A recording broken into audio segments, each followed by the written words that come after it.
성큼 다가왔고 교회 앞에 벚꽃도 이제 피기 시작하는 이 아름다운 봄날에 예배 자리에 나오신 여러분들을 주님의 이름으로 축복하고 환영합니다. 옆에 있는 분들과 같이 인사하겠습니다. 할렐루야, 반갑습니다.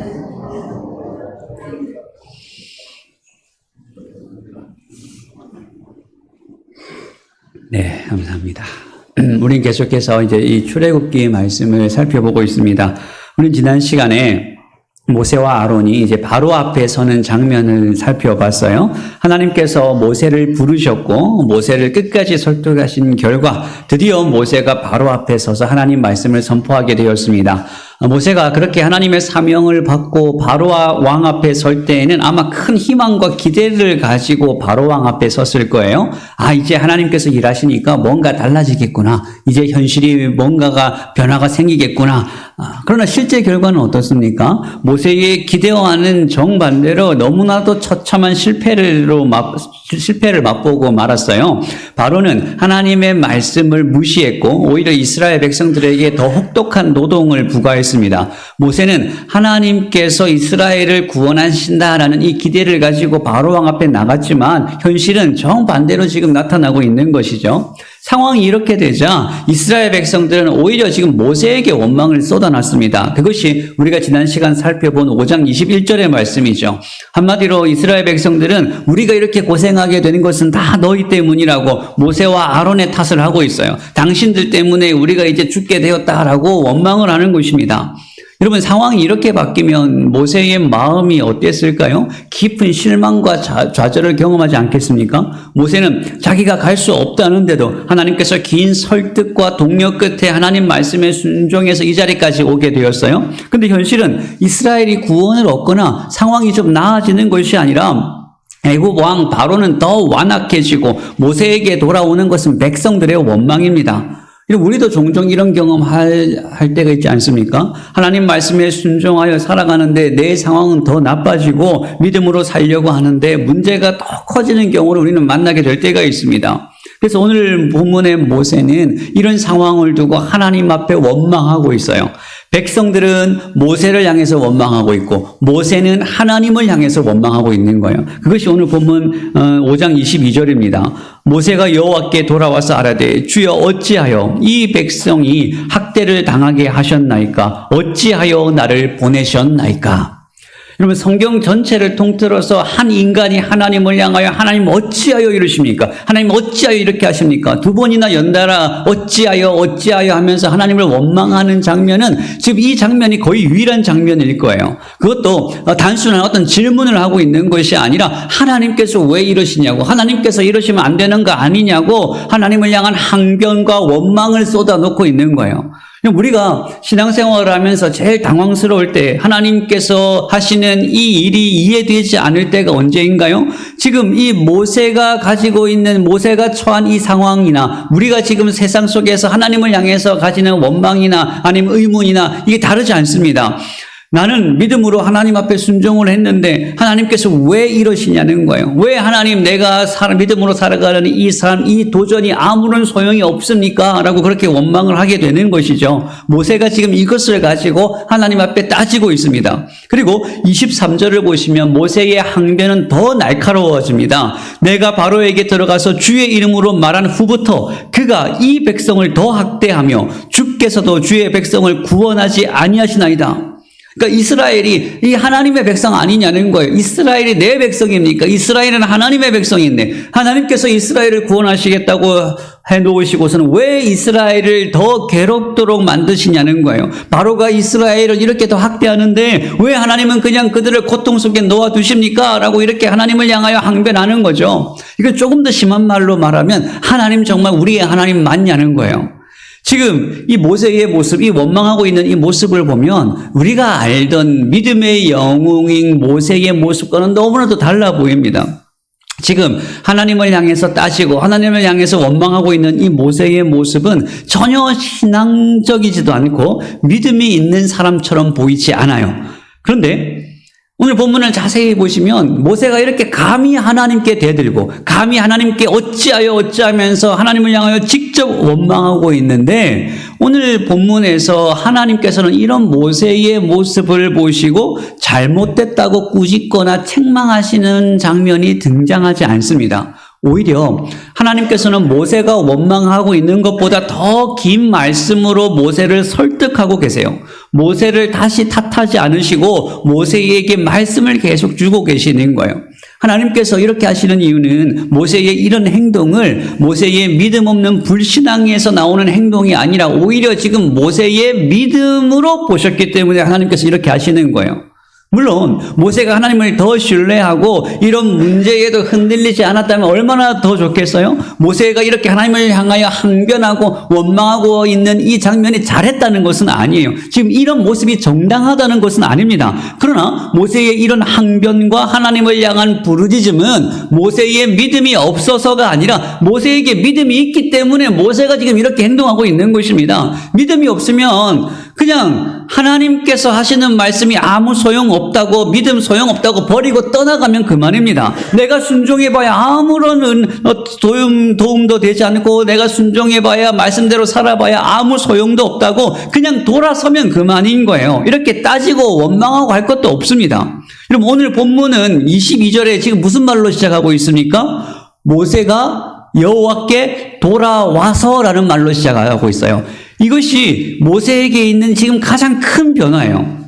모세가 자기 민족에게 이런 원망과 거절을 당하는 것, 모세가 바로로부터 위협을 당하는 것은 여러분 여기가 지금 처음이 아니잖아요. 오늘 본문이 처음이 아니잖아요. 모세가 애굽의 왕자로 있을 때 그때도 모세는 자기 백성들을 구원하려고 했지만 그 백성들이 모세를 거부했습니다. 그리고 그 일로 바로는 모세를 죽이려고 했어요. 그때도 동일한 거절과 동일한 위협을 당했습니다. 그런데 그때는 어떻게 했습니까? 두려워서 그 길로 모든 것을 다 내팽개치고 광야로 도망가 버렸잖아요. 그런데 오늘 본문에서도 똑같이 모세는 거절과 원망과 위협을 당하고 있지만 이제 모세는 다시 도망치지 않습니다. 다시 하나님께로 돌아왔다고 성경은 기록하고 있어요. 이것이 모세에게 주어진 가장 큰 변화예요.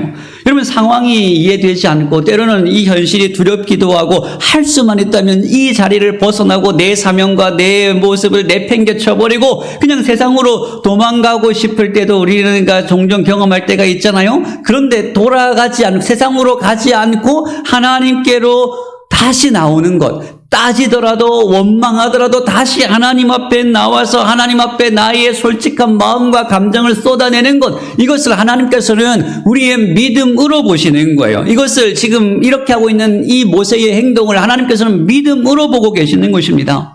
여러분 엘리야를 보세요. 제가 자주 엘리야 이야기를 하잖아요. 엘리야가 갈멜산에서 하늘에서 불이 내려오는 그런 놀라운 은혜와 능력을 경험했지만 돌아서서 이세벨이 죽이겠다는 그 협박 한마디에 이 엘리야가 낙심해서 자신의 사명도 사역도 다 내팽개치고 그 길로 광야로 도망가 버렸지 않습니까? 그리고 그 광야 로뎀나무 아래에서 하나님을 향하여 여호와여 넉넉하오니 지금 내 생명을 거둬주시옵소서. 저는 이제 끝입니다. 저는 차라리 여기서 죽는 게 낫겠습니다. 그렇게 완전히 탈진한 사람처럼 나자빠져 있을 때 하나님께서는 이 엘리야를 어떻게 하셨습니까? 그 로뎀나무 아래에만 머물게 하시는 것이 아니라 이 엘리야를 결국 하나님의 산 호렙으로 인도하십니다. 하나님의 산 호렙으로 인도하셔서 하나님을 만나게 하시는 거예요. 로뎀나무 아래에 쓰러져 있다고 달라지는 것은 아무것도 없습니다. 결국은 어디까지 가야 됩니까? 하나님을 만나는 자리까지 가야 되는 거예요.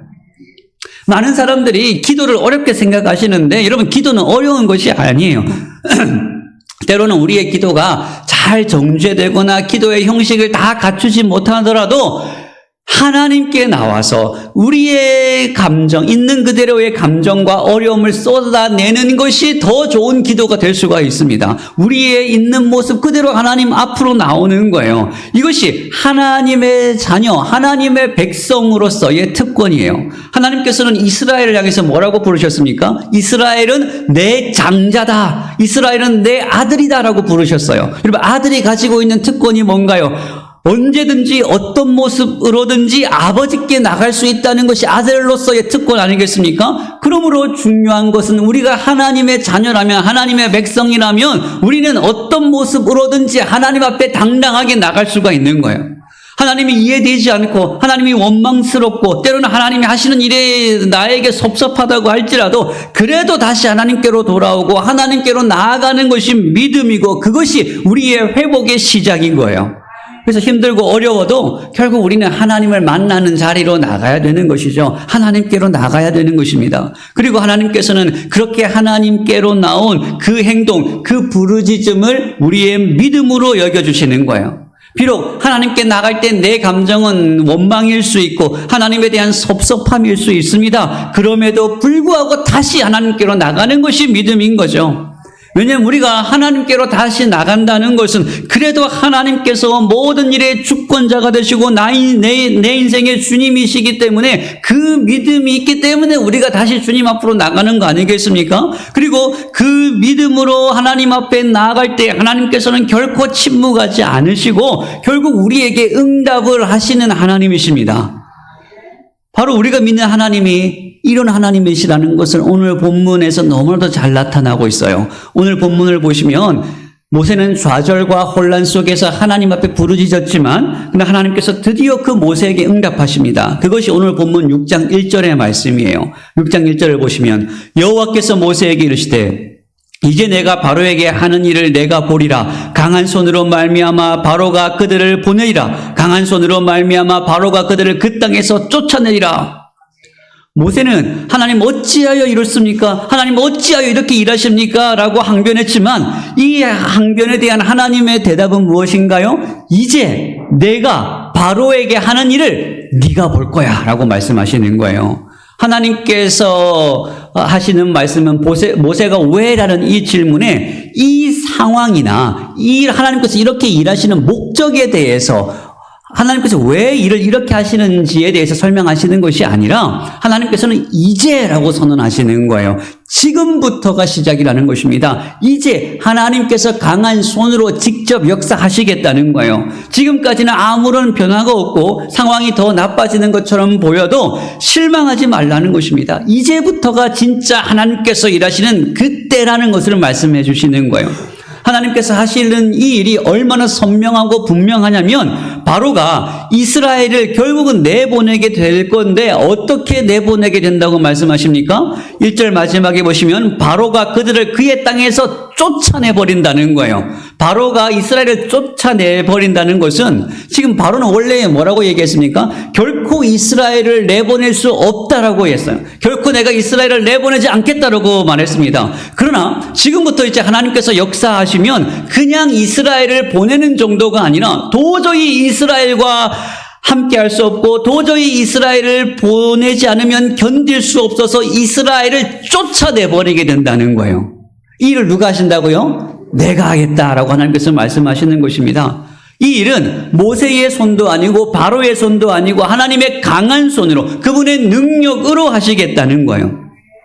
그러니까 하나님께서 일하실 때에는 우리의 기대를 넘어서서 우리가 기대하지도 못했던 방식으로 하나님께서 일하시는 거예요.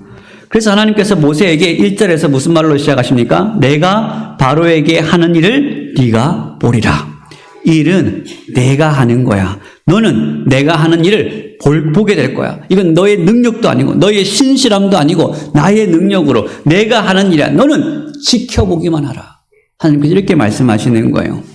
그리고 혹시나 모세가 이 말을 또 믿지 못할까 봐 하나님께서는 모세가 신뢰할 수 있도록 더 긴 말씀을 하십니다. 그것이 2절부터 8절까지의 말씀이에요. 2절부터 8절까지 하나님께서 긴 말씀을 하시지만 이 2절부터 8절까지의 말씀을 한마디로 요약하면 나는 여호와다, 이 한마디로 요약이 됩니다. 하나님께서 이 일을 하실 것을 우리가 무엇으로 믿을 수 있습니까? 나는 여호와다라는 이 사실로 확신할 수 있다는 거예요. 여호와라는 이 이름은 하나님께서 모세에게 그리고 이스라엘에게 알려주신 하나님의 이름입니다. 그러니까 지금 하나님께서는 자기의 이름을 걸고 맹세하시는 거예요. 하나님의 하나님 되심으로 하나님께서 자신의 이름을 걸고 맹세하시면서 이 일은 반드시 이루어질 것이라는 확신을 모세와 오늘 우리에게 주고 계시는 거예요. 이것이 얼마나 중요하고 하나님께서 이것을 얼마나 강조하시는지 여러분 2절에서 하나님께서는 나는 여호와라 라는 말씀으로 시작하셔서 8절 마지막에는 무슨 말로 끝이 납니까? 나는 여호와라라는 말로 끝이 납니다. 나는 여호와라라는 말로 시작해서 나는 여호와라는 말로 끝이 나요. 이걸 우리는 어떤 구조라고 했냐면 인클루지오 구조라고 했어요. 처음과 끝을 같은 말로 시작해서 같은 말로 끝내면서 이걸 강조하고 있어요. 그러니까 2절부터 8절까지 긴 이야기는 결국 한마디로 하나님께서 여호와시다라는 것을 하나님께서 증명하시고 드러내시고 그것을 우리에게 말씀하고 계시는 거예요.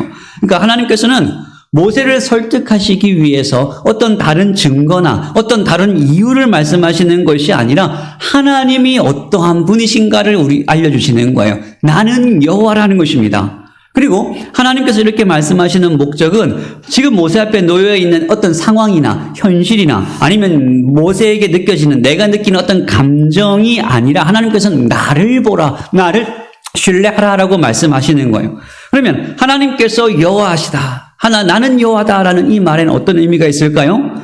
여호와라는 이 이름은 항상 여러분들이 생각하실 때 언약, 하나님께서 우리와 맺으신 언약과 관련이 있습니다. 여호와라는 이 이름은 누구만 알 수 있고 누구만 부를 수 있냐면 하나님과 언약을 맺은 하나님의 백성들만이 부를 수 있는 이름이 여호와입니다. 그래서 여호와라는 이름은 항상 언약과 연결돼요. 그것이 3절과 4절입니다. 우리 3절과 4절 한번 같이 읽어보겠습니다. 시작. 내가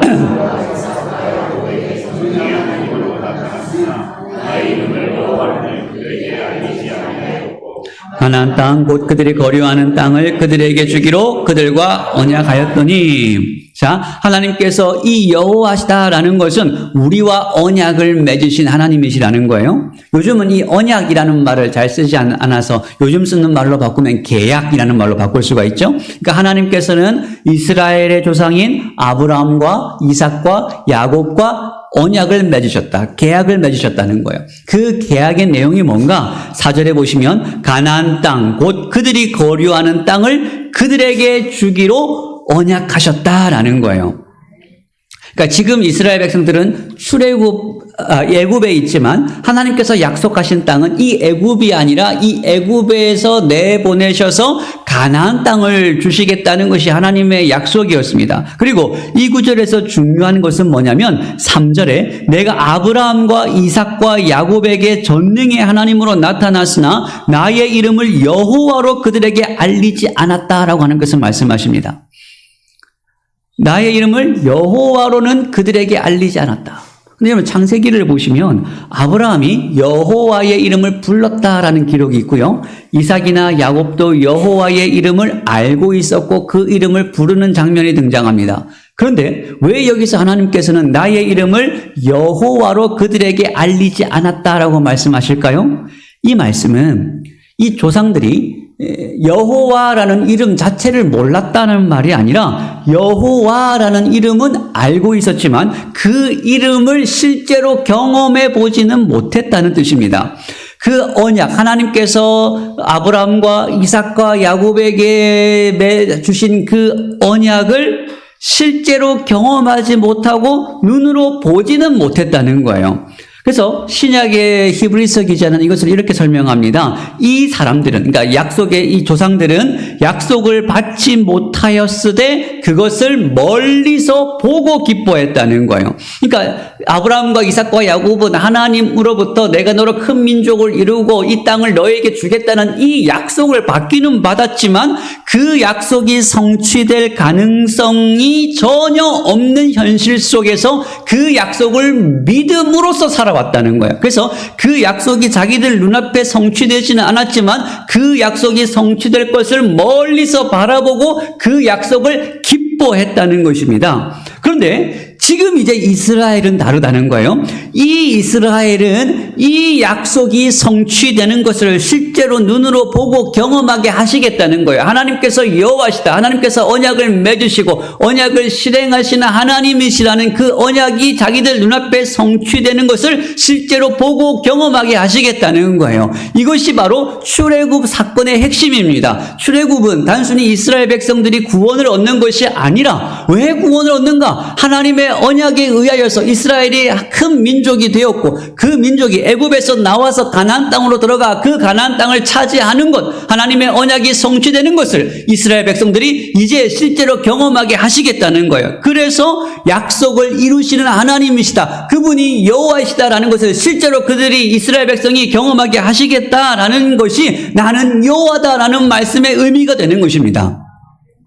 그것이 5절이에요. 5절에 보시면 이제 애굽 사람이 종으로 삼은 이스라엘 자손의 신음소리를 내가 듣고 나의 언약을 어떻게 했다고요? 기억하노라. 이제라는 거예요. 그러니까 과거에 하나님께서는 이스라엘의 조상들과 언약을 맺으셨는데 이제는 하나님께서 그 언약을 기억하셨다는 거예요. 하나님께서 기억하셨다는 것은 지금까지 잊고 계시다가 이제서 그 부르짖음을 듣고 기억하셨다는 말이 아니라 하나님께서는 언제나 이 언약을 잊지 않고 기억하셨는데, 그래서 지금 이 이스라엘의 현실은 그 약속과는 거리가 멀어 보이는데, 그런데 이 현실은 마치 하나님께서 약속을 잊으신 것처럼 보이는데 그러나 그렇지 않다는 거예요. 하나님께서는 이스라엘의 작은 신음소리까지 다 듣고 계시고 그 언약을 기억하셨다는 것입니다.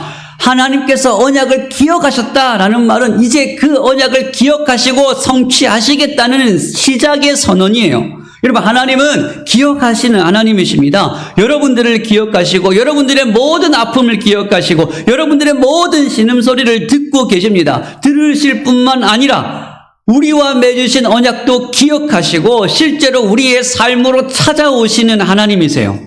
그래서 하나님께서 이제 그 언약을 기억하셨으니까 이제 장차 어떤 일을 하실 것인가, 그것이 6절부터 8절까지의 말씀입니다. 자, 6절부터 8절까지는 사실 우리나라 성경에는 주어를 반복하는 걸 싫어해요. 우리나라 문법은. 그래서 주어를 내가 한번 쓰고 말았는데 원래 히브리어 성경을 보시면 내가 하겠다라는 이 말, 주어 동사가 7번 계속 반복됩니다. 그래서 7절, 6절을 보시면 여기서도 나는 여호와다라는 말로 시작하죠. 그러면서 내가 너희를 애굽 사람의 무거운 짐 밑에서 너희를 빼내며 내가 너희를 그들의 노역에서 건지며 내가 편팔과 큰 재앙으로 너희를 속량하고 내가 너희를 내 백성으로 삼고 내가 너희 하나님이 되고, 8절에 내가 아브라함과 이삭과 야곱에게 주기로 맹세한 땅으로 너희를 인도하여 드리고 내가 그 땅을 너희에게 주리라.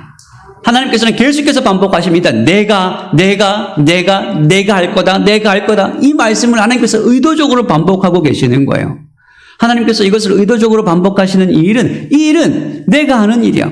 너희들은 그것을 보기만 하면 돼. 내가 다 할 거야. 지켜보라는 거예요. 그리고 이 모든 일을 통해서 모세와 이스라엘은 무엇을 경험하게 됩니까? 하나님께서는 언약을 맺으실 뿐만 아니라 그 언약을 지키시는 여호와라는 것을 실제로 경험하게 하시겠다는 거예요. 그러니까 지금 당장은 모든 것이 더 힘들어 보이고 상황이 더 안 좋아지는 것처럼 보이지만 그렇지 않다는 거예요. 하나님께서는 하나님의 뜻과 그분의 의지를 가지시고 지금도 일하고 계시겁니다. 지금 당장은 하나님께서 하시는 모든 이 일을 우리가 다 이해할 수 없고 우리가 다 그것을 헤아릴 수 없지만, 그러나 하나님께서는 영원 전부터 작정하신 그분의 뜻과 그분의 계획에 한치의 오차도 없이 지금도 하나님께서는 그 일을 진행하고 계시는 거예요. 그래서 우리를 향한 하나님의 뜻과 계획은 여러분 변하지 않습니다. 하나님께서는 여러분들을 향해서 하나님의 선하신 계획과 여러분들의 삶의 목적을 가지시고 하나님께서는 지금도 일하시는 하나님, 우리의 여호와 하나님이 되시는 거예요. 그래서 예레미야 29장 11절에서 하나님께서는 이렇게 말씀하십니다. 너희를 향한 나의 생각을 내가 아노니 재앙이 아니라 평안이요 너희에게 미래와 희망을 주려 하는 생각이라. 하나님께서 우리를 향한 계획이 무엇인가? 재앙이 아니라 평안이고 미래에 희망을 주는 것이 하나님께서 우리를 향한 그분의 계획이라는 거예요. 여러분, 이건 그냥 우리에게 위로하시기 위해서 하시는 말씀이 아니라 하나님께서 그분의 이름을 걸고 우리에게 하시는 말씀입니다. 그러니까 우리는 하나님께서 하시는 일을 다 볼 수 없지만, 다 알 수 없지만, 그러나 하나님은 여전히 선한 계획과 의지와 뜻을 가지시고 우리의 삶 속에서 지금도 역사하신 하나님이십니다. 그 하나님의 일하심을 기대하라는 거예요. 그러니까 우리가 신뢰해야 되는 것은 지금 우리 현재의 상황이 아니라 그 상황을 주권적으로 다스리시는 하나님을 신뢰해야 되는 것입니다. 왜냐하면 하나님은 지금도 우리의 여호와 하나님이시기 때문에 그래요. 그럼 신앙이라는 것은 지금 당장 답을 얻는 것이 아니라 답을 가지고 계시는 그 하나님을 신뢰하는 것이 신앙입니다. 그것이 믿음이에요. 혹시 여러분 가운데 여러분들이 이해하지 못하는 현실 속에서 살아가고 계십니까? 기도했는데 여러분의 상황이 더 어려워지시나요? 아니면 하나님께서 일하시지 않는 것처럼, 아니면 하나님께서 우리의 삶 속에서 너무 늦게 일하시는 것처럼 느껴지시나요? 근데 여러분, 오늘 말씀을 분명히 기억하시기를 바랍니다. 하나님께서는 우리의 부르짖음을 들으시는 하나님이십니다. 들으실 뿐만 아니라 우리와 맺은 언약을 기억하시는 하나님이시고, 그리고 그 언약을 실제로 성취하시는 하나님이십니다. 하나님께서는 우리를 향한 선한 계획을 가지고 지금도 일하시는 하나님이세요. 그래서 오늘 하나님께서는 우리에게도 말씀하십니다. 나는 여호와라. 나는 여호와라라는 이 말은 결국 이 말이죠. 나는 네가 처한 상황보다 크다. 나는 너의 신음을 듣고 있다. 나는 나의 약속, 너와 맺은 약속을 기억하고 있다. 지금도 너를 위하여 일하고 있다. 나는 너희의 하나님이다. 이 말씀을 하고 계시는 거예요. 하나님께서는 연약하고 두려워하고 있는 우리를 찾아오셔서 다른 말씀하시지 않습니다. 하나님께서 하나님이시라고 우리에게 말씀해 주시는 거예요. 내가 하나님이다. 나는 너의 여호와다. 나는 너의 주인이다. 하나님께서 우리를 찾아오셔서 내가 너의 형편을 잘 알아. 내가 너를 도와줄게. 물론 이 말도 우리에게는 힘이 되고 위로가 되고 도움이 되지만, 그러나 주님께서는 두려워하고 머뭇거리고 있는 우리를 찾아오셔서 첫 번째로 하시는 말씀이 나는 여호와다. 나는 하나님이다. 내가 너의 주인이라고, 하나님이 어떠한 분이신가를 우리에게 말씀하고 계십니다. 이 말씀 안에는 하나님께서 나의 여호와이시고 나의 하나님이시고 내 인생의 주인이시기 때문에 주님이 모든 것을 다 책임져 주시고 주님께서 모든 것을 이끄시고 우리는 그 주님이 주시는 은혜 속에서 안정감과 평안을 누리게 하시겠다는 약속이 여기에 담겨져 있는 거예요. 그래서 하나님께서는 오늘도 우리에게 이 놀라운 말씀으로 우리를 찾아오십니다. 나는 너희의 하나님 여호와다.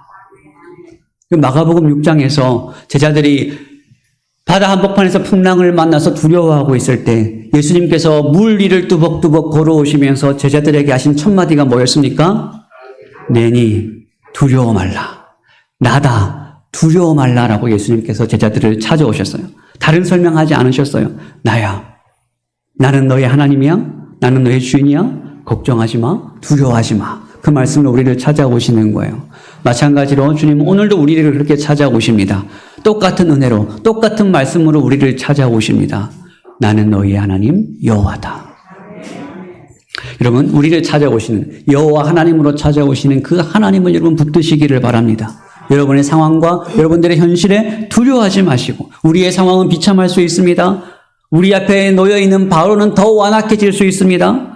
그러나 나는 여호와다. 우리보다 더 크신 능력, 강한 손으로 우리를 찾아오시는 그 하나님 끝까지 붙드시기를 바랍니다. 그 하나님의 신실하심을 붙드시기를 바랍니다. 모세처럼 이해되지 않으면 이해되지 않는 그대로 하나님 앞에 나아가서 여러분들의 마음을 쏟아내시기를 바랍니다. 우리가 하나님 앞에 돌아가기만 하면 하나님께서는 우리 입에 있는 하나님 어찌하여 이러십니까? 라는 이 탄식을 하나님이 하십니다. 라는 간증으로, 감사로, 찬양으로 바꿔주실 것입니다. 그 언약을 성취하시는 하나님께서 이번 한 주간 여러분의 삶을 강한 손과 펴신팔로 인도하여 주시고 붙잡아 주시기를 주님의 이름으로 축복합니다. 마치기도 하겠습니다. 사랑과 은혜가 충만하신 하나님 아버지 감사드립니다. 하나님, 우리는 연약하여서 늘 우리 앞에 있는 현실을 두려워하고 불안해하면서 떨면서 근심하며 원망하는 것이 우리의 연약함입니다. 그럼에도 불구하고 저희들을 믿음 없다 하지 않으시고 우리를 내치지 않으시고 우리를 찾아오셔서 나는 여호와다. 나는 너희의 하나님이라고 우리를 위로하시고 우리의 삶 가운데 용기를 주시는 하나님의 은혜에 감사를 드립니다. 하나님, 우리가 오늘도 우리를 찾아오시는 그 여호와 하나님, 우리의 하나님 나의 아버지를 신뢰하면서 그 문 붙잡고 나갈 수 있는 은혜 허락하여 주시옵소서. 그래서 우리의 모든 시험과 염려와 걱정과 근심 속에서 하나님이 주시는 위로와 평안을 누리며 담대하게 우리에게 주어져 있는 이 믿음의 길을 갈 수 있는 은혜 주님 허락하여 주시옵소서. 감사드리며 예수님의 이름으로 기도하옵나이다. 아멘.